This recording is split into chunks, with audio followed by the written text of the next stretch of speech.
પરિચય કયું મંદિર છે અને શું ખાતું છે? મારું નામ મનીષ મહેતા છે અને સમસ્ત બ્રહ્મ પરિવાર ટ્રસ્ટનો હું અધ્યક્ષ છું અને સમસ્ત બ્રહ્મ પરિવાર ટ્રસ્ટ દ્વારા સંચાલિત આ બાલાજી હનુમાન મંદિર જે કેસરા ગામ, તાલુકો મેમદાવાદ, જિલ્લો ખેડા ખાતે આવેલું છે.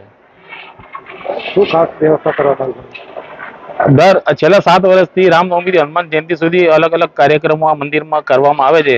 પણ આ વખતે ટ્રસ્ટના જે મેનેજિંગ ટ્રસ્ટી જાગૃતિબેન ત્રિવેદી છે એમને એક અલગ ખ્યાલ આવ્યો અને એક અદ્ભુત એક કાર્યક્રમ નક્કી કરવામાં આવે છે, જેમાં રામ ભગવાનની જે અયોધ્યા નગરીની આબરૂ છબી ઊભી કરવામાં આવી છે અને ભારતભરના જે સૌથી મોટા અને પ્રચલિત 11 જે હનુમાન મંદિરો છે તે મંદિરોની ઝાંખી પૂરી પાડવામાં આવી છે, જેમાં ખાસ કરીને રાજસ્થાનના સાલાસર, મહેદીપુરના બાલાજી હનુમાન, આપણા અમદાવાદના કેમ્પ હનુમાન, સારંગપુરના હનુમાન, પ્રયાગરાજના સુતેલા હનુમાન, બનારસના હનુમાન, રામગઢી અયોધ્યાના હનુમાન અને પુનાના હનુમાનજી, એમ અલગ અલગ હનુમાનજીઓની મોટી કલાકૃતિઓ અને મંદિર અહીં ઊભા કરવામાં આવ્યા છે.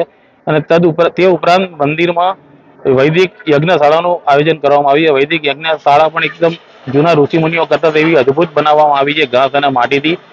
અને તેમાં 7 દિવસ ગુજરાતના અને ભારતના જે સૌથી સુપ્રસિદ્ધ રમેશભાઈજી જે પોરબંદરવાળા છે એમના સંસ્થાન દ્વારા, મહેમદાવાદના ગણપતિ મંદિરના દ્વારા, ડાકોરના વિપ્રપદ જેવી અલગ અલગ સંસ્થાઓ દ્વારા રોજ જે વિષ્ણુ યાગ, રામ યાગ, હનુમાન યાગ, ગણપતિ યાગ, દત્ત યાગ એવા મોટા મોટા હવનો થશે.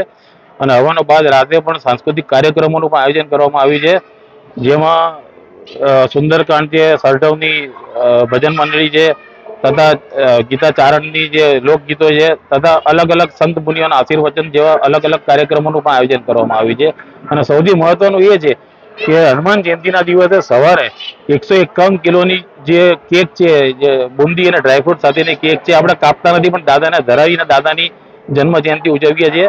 અને સાંજે વાતે ગાતે બાગીમાં અને મોટી ગાડીઓ અને ડીજે સાથે દાદાની મોટી શોભાયાત્રા નીકળે છે. અને એ શોભાયાત્રાનું ખાસ વાત એ છે કે મધ્ય ગુજરાતના મુસ્લિમ સમાજ દ્વારા તેનું સ્વાગત કરવામાં આવે છે. દાદાને ફૂલહારથી તેનું સ્વાગત કરવામાં આવે. આ રીતે કોમી એકતાનું પણ એક એ છે. અને શોભાયાત્રા પત્યા પછી આપણે દાદાની ભવ્ય આરતી થશે અને આરતી પછી 10,000થી વધારે ભક્તજનો પ્રસાદ લઈને ધન્યતા અનુભવશે.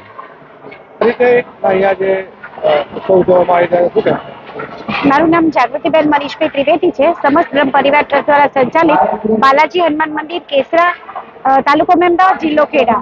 અહીંયા અત્યારે અમે છેલ્લા 10 વર્ષથી રામનવમીથી હનુમાન જયંતિ સુધી હનુમાન જન્મોત્સવનો અમે ઉજવણી કરીએ છીએ. એમાં આ વખતે અમે 7 દિવસ જે રામનવમીથી છે ત્યાં સુધીના અમે યાગ કરવાના છીએ. અને બધા ઇન્ડિયાના જેટલા મોટા હનુમાન દાદા છે એના પ્રદર્શનની ઝાંખી અમે અહીંયા રાખેલી છે. અમે શ્રાવણ મહિનામાં 12 જ્યોતિર્લિંગ કર્યા ને ત્યારે અમને વિચાર આવ્યો હતો કે આ હનુમાનજી કદાચ ગામડાની પબ્લિક જોવા નથી જઈ શકતી, માટે અમે ઝાંખી કરીએ તો એમને ખબર પડે કે આ હનુમાનજી અહીંયા આ સ્વરૂપે આવેલા છે. માટે અમને વિચાર આવ્યો કે અમે આ રીતે કરીએ તો બધી પબ્લિકને, આજુબાજુના ગામડાવાળાને ખબર પડે કે આ રીતે કંઈક ત્યાં દર્શનનો લાભ લઈ શકે. એના માટે આ પ્રદર્શનની ઝાંખી કેટલા દિવસ સુધી રહેવાની? આ પ્રદર્શનની ઝાંખી 7 દિવસ સુધી રાખવાના છીએ અને કદાચ પબ્લિકનો ધસારો હશે તો 2-3 દિવસ વધારે પણ રાખીશું એવો અમારો વિચાર છે.